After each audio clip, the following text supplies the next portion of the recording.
You know who you are? Steven is my name. Even Steven. Will you say something, Steven?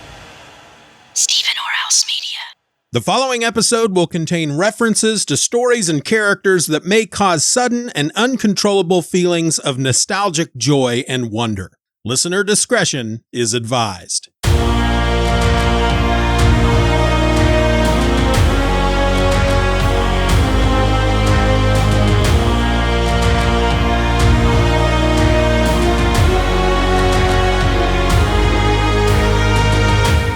Here it is, folks. Toast the bread and soak your head. It's time for Event or Else, the podcast where I go through most every major Marvel and DC event, one issue at a time, so you don't have to. I'm your host. My name is Steven, and we're back once again to talk about Marvel Superheroes Secret Wars. This week, we're looking at issue number 2, and it's entitled Prisoners of War. This issue was published by Marvel Comics in June of 1984, and it was written by Jim Shooter, with pencils by Mike Zeck, inks by John Beatty, letters by Joe Rosen, and colors by Christy Scheel. When last we left our heroes, they were under attack by the full force of villains, minus Doctor Doom and Galactus. Captain America, because he's the freaking man, wastes no time in rallying the troops as they take refuge atop this crazy-looking alien rock formation. Avengers assemble, form a wedge, I'll take the point. He's too late, however, as Bulldozer and Piledriver, operating some kind of walking three-legged tank,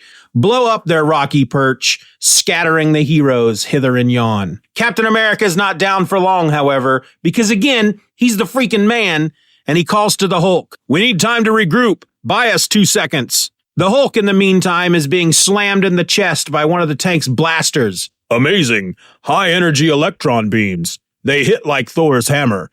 That's enough to batter any of us senseless. Except me, of course. Colossus is down, but Lockheed the Dragon keeps watch over him, breathing fire to keep their enemies at bay. Cap can see that the villain's attack is disjointed, undisciplined, and calls out the order to attack and take out their guns. The Hulk tries to lob a massive alien boulder at the villains, only to have it blasted out of his hands.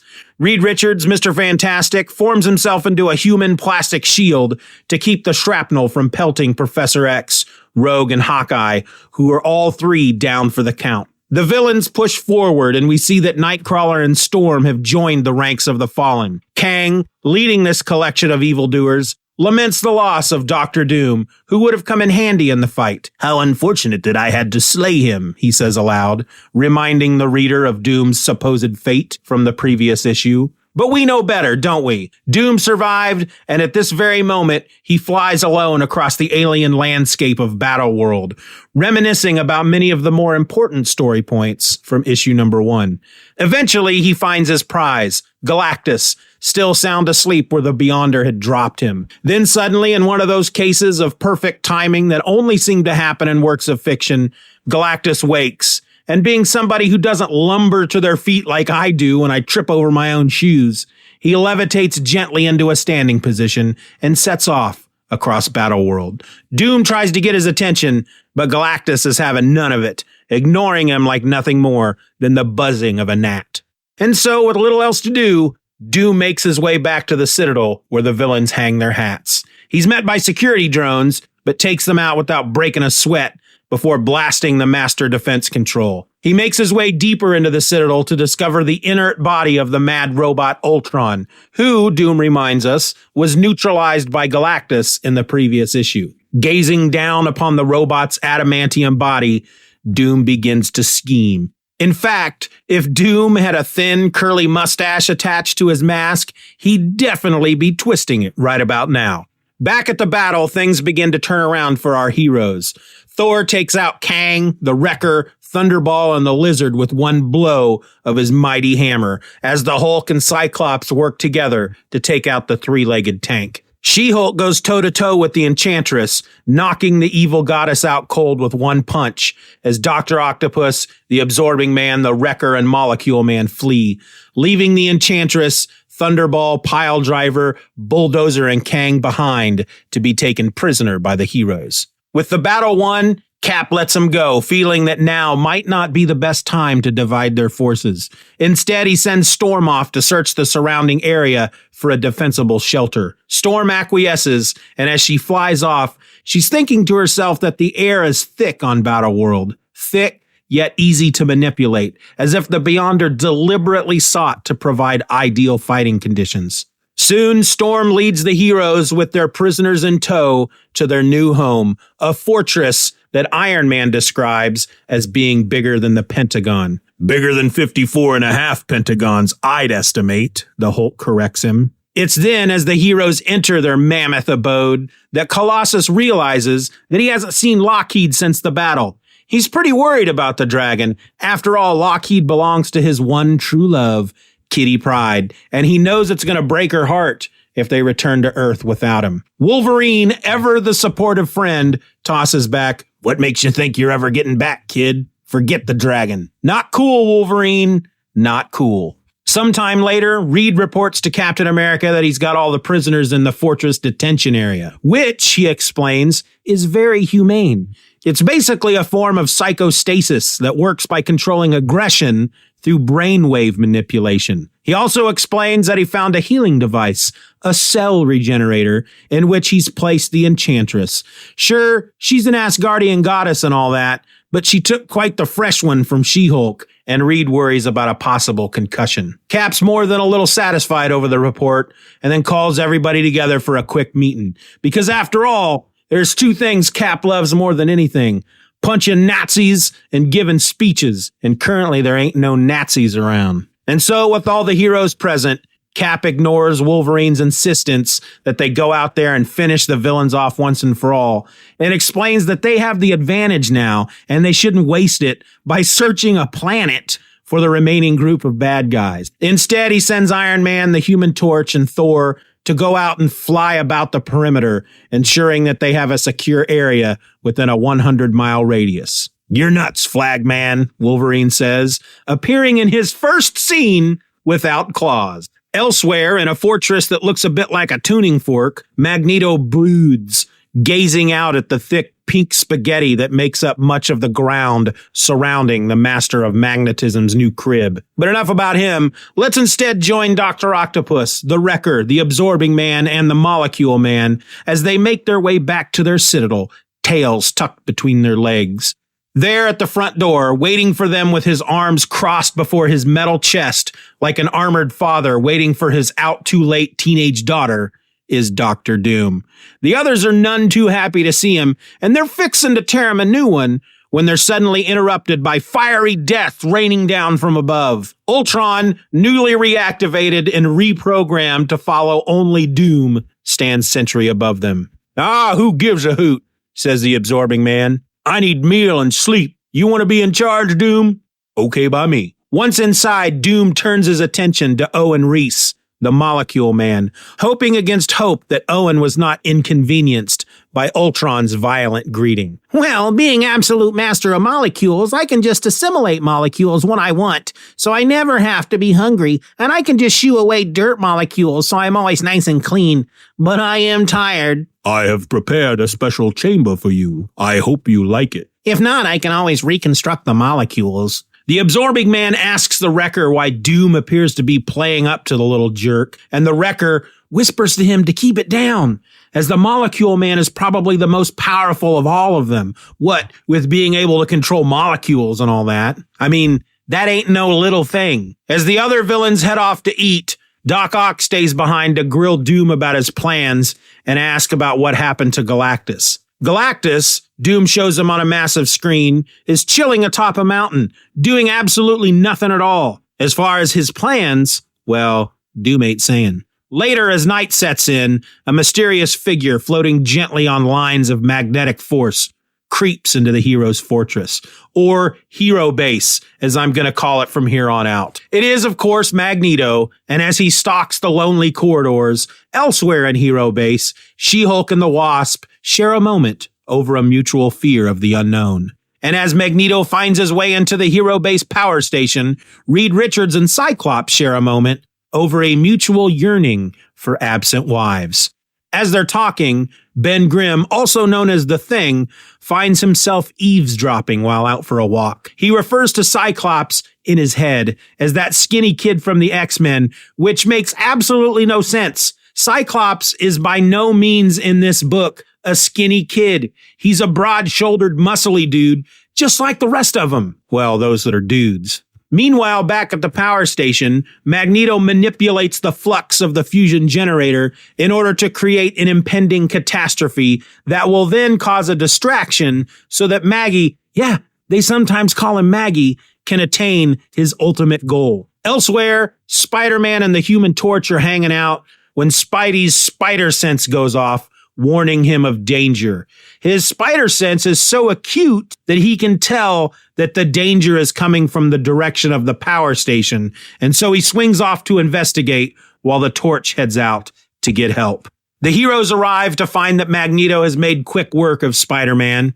Maggie then drops a bunch of giant machines on everybody and then bolts. The Thing, being all super strong and made out of rock, fights his way free, followed by the Wasp, who's too small to be trapped by such big machines. She brags about this fact aloud, and so Maggie seals her up in a ball made of scrap metal and takes her along with him. Could she have been his ultimate goal? The Thing is in hot pursuit, but before he can go much further, he suddenly changes back into his human form, which, of course, freaks him out. I mean, he's wanted nothing more than to be his old pre-cosmic rays radiated self, but fat lot of good being a normal dude is going to help him against Magneto. But Magneto escapes, and Captain Marvel points out that the X-Men didn't even show up to help. Captain America doesn't want to think about that right now. He doesn't even want to go after Maggie and their abducted teammate. Instead, he takes everyone back to the command center to show them two massive view screens. One of the view screens shows rain and lightning. The other shows Galactus standing around doing nothing but glowing on a mountaintop. All in all, it's a rather poor cliffhanger compared to the Thing losing his powers and changing back into a regular dude. And with our story now told, it's time for the top 3 things to dwell on.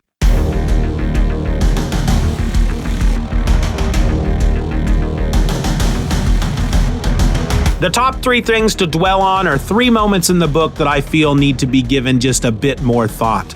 They might be funny moments, they might be stupid moments, they could even be moments of serious drama that make me feel a little something in my heart. Regardless, they are moments I think are worth the time to revisit. Thing to dwell on number 3, Wolverine is so macho. So this is a rather simple moment where on the opening splash page of the issue, when Reed calls out, "We're under attack," Wolverine responds with a simple, "Good." Now, first off, I love that Wolverine is looking forward to the fight, but ultimately, this, along with the other 2 moments, only help to illustrate the complete one-note characters everyone in this book are.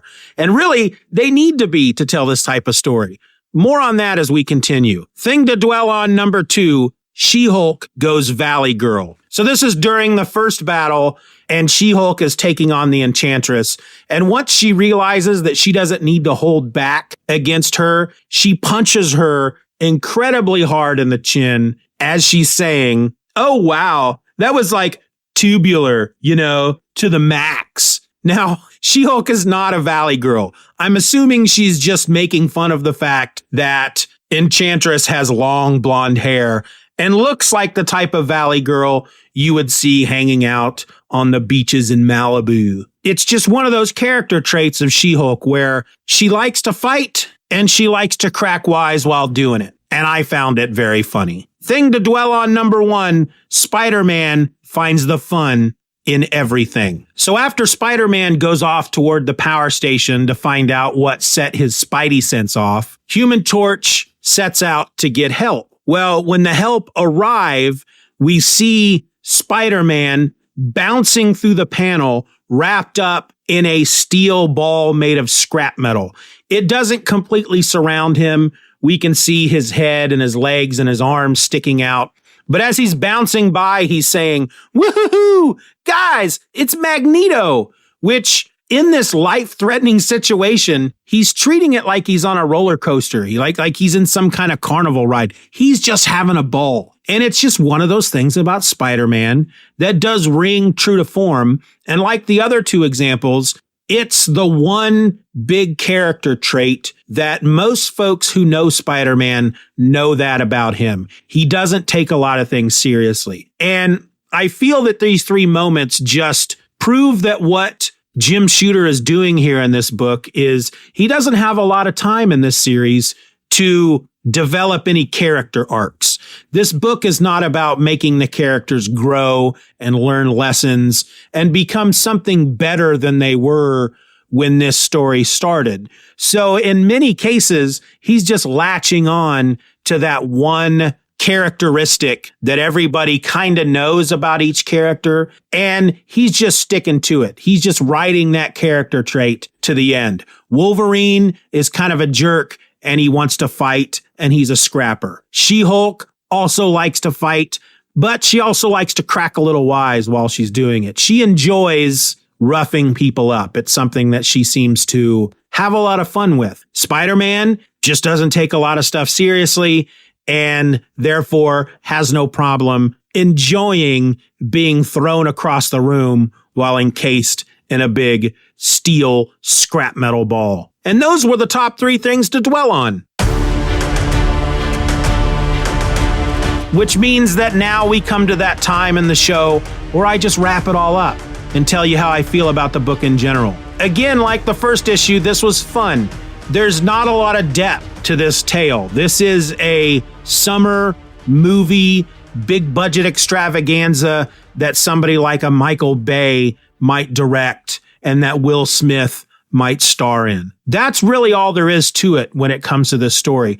I mean, really, when you think about it, the whole purpose of this crossover, the whole purpose of this event was to sell toys. A toy manufacturer created action figures of the Marvel superheroes and the Marvel villains, and Marvel needed to tell a story to help sell those action figures.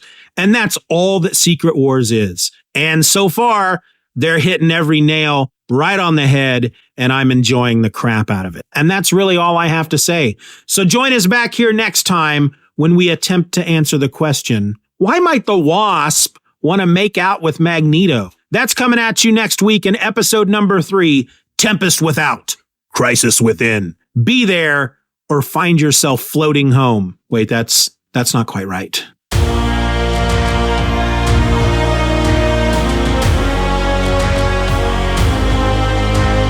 I want to thank you for listening to this episode of Event or Else. Questions and comments can be directed to eventorelse@gmail.com.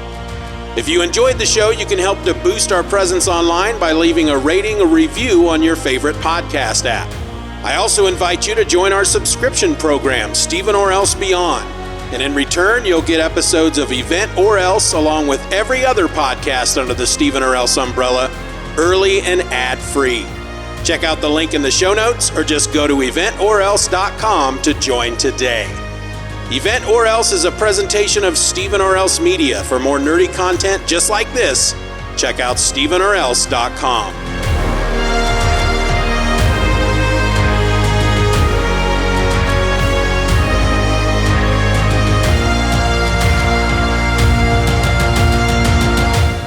I just don't think I can move through life knowing that a guy named Steven did this to me. How could you let this happen, Steven? Your podcast sucks. What's the next event?